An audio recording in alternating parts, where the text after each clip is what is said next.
The power of human choice. Discipline is not a chore. It is a sense of order that sets us free. It allows us to go beyond simple, basic survival. It lets us thrive. We are the only living things on this planet that can make a conscious choice to discipline ourselves to a task. All other living things, plant and animal, exist by a philosophy of minimalism. They do what must be done, and in the most economical fashion, in order to survive.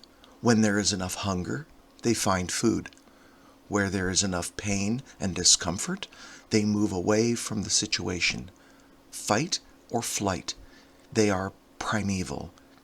Even trained animals go through their movements because they have been conditioned to do so.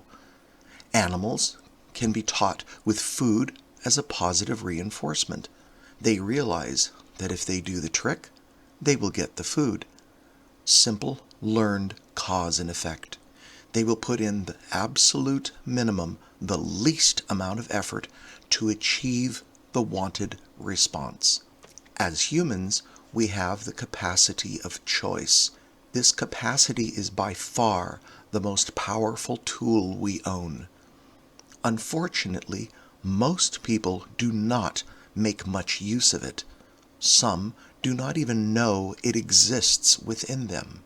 They go with the ebb and flow of life and society, accepting the transient whims of the popular vote. It is another case of minimalism, by far the easier path to take. Why make the effort of free choice when it is already being manufactured for us? It is everywhere, in every part of our lives, neatly and attractively packaged and cleverly mass-marketed. Why put the effort into making the choice on pretty much anything when it's already out there in a convenient packet on the shelf? From the song In the Year 2525, nothing left to think, do, or say. It's in the pill you took today. Why work when someone has already done it for you? For one thing, our power to be human, to make our own choice, has been significantly reduced. We have given it, knowingly and unknowingly, to someone else. Our power to choose is a thing that must be exercised, like our muscles, to stay in shape and to remain healthy. Otherwise, we become not much more than the trained monkey, surviving from day to day and not making headway. Each day we become more and more dependent upon those others, the ones who do the choosing for us. We have become unknowingly addicted, and we have lost much of our freedom to choose. Many of us are oblivious. This has been pressed into us since day one, so it is just a part of our lifestyle. We know no better way.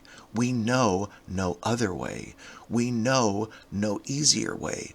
The corporate, prefabricated Occam's razor has seen to that. Thriving is more. It is achieving and making progress towards a goal.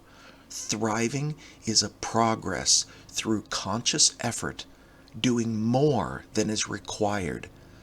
That takes the power of choice. You can never be more unless you first choose to be more. Those who fail to plan are planning to fail. Just making the plan takes a big choice and effort, and many of those plans might fly in the face of society's mores. They might not be mainstream. They might not be the accepted norm. We can then choose to become the sheep and bow down to someone else's idea of acceptable and most likely live a life of quiet desperation. Or we can choose our own path in good conscience and make more of ourselves. Some always do. They are the ones who thrive. Find something you love to do so much that you would gladly do it for free, and then get so good at it that people would gladly pay you for it. There's more to it, but the first and most basic premise for becoming self-employed should be that particular saying. There is a definite power of choice there. If that power to choose is not used, the discipline is not used. It becomes flabby, and so do we. Not necessarily on a physical level, but intellectually, socially, philosophically, emotionally, and spiritually. The human spirit needs the empowerment of choice. It is dependent upon the discipline of making free choices. Even on a physical level, when was the last time you saw a trained athlete with the mindset of, what is the least I can do today and still be the best? Classical ballet is a wonderful example. Putting minimum amount of effort into each movement will produce a mediocre dancer at best. Depending upon the step executed, it could be downright unsafe. Without the discipline to try for more, the more will never be. A ballet dancer must fight against today's mainstream ideals of minimalism. Why work harder? Let's do the least we can and just roll through life. What is the least we can do? A ballet dancer must always have the opposite doctrine.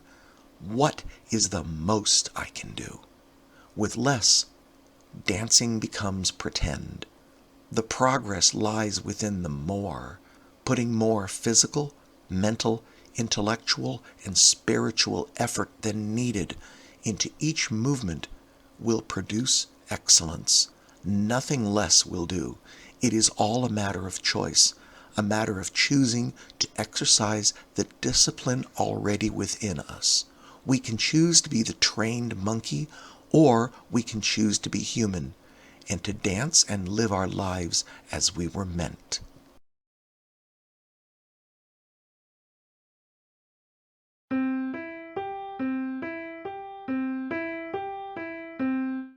You can help us get the word out. Give us a like, subscribe, follow, and share.